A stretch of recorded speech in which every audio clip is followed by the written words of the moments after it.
Hi friends, ನಾನು ನಿಮ್ಮ ಜಬಿ ಸಿರಾ. ಏನಪ್ಪ ಇದು ಅಂತ ಯೋಚನೆ ಮಾಡ್ತಿದ್ದೀರಾ?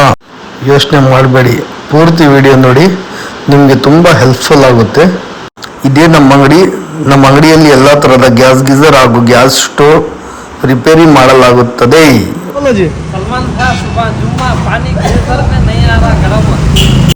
ಇವತ್ತೊಬ್ರು ಕಸ್ಟಮರ್ ಒಂದು ಗ್ಯಾಸ್ ಗೀಸರ್ ತಂದಿದ್ರು, ಅದು ನಿಮ್ಮ ಜೊತೆ ಶೇರ್ ಮಾಡೋಣ ಅಂತ ಈ ವಿಡಿಯೋ ಮಾಡ್ತಾ ಇದ್ದೀವಿ.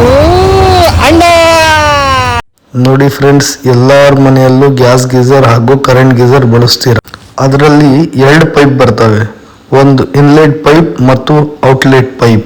ಸಹಜವಾಗಿ ನಿಮಗೆ ಅದ್ರ ಬಗ್ಗೆ ಯಾವುದೇ ಥರ ಮಾಹಿತಿ ಇರೋದಿಲ್ಲ. ಅದೇ ಇದು ಮಾಹಿತಿ, ಕ್ಲೀನಾಗಿ ಕೇಳಿಸ್ಕೊ. ಕಂಪಲ್ಸರಿಯಾಗಿ ಈ ಪೈಪನ್ನು ವಾಟರ್ ಟ್ಯಾಕ್ ಪೈಪ್ ಬಳಸಬೇಕು.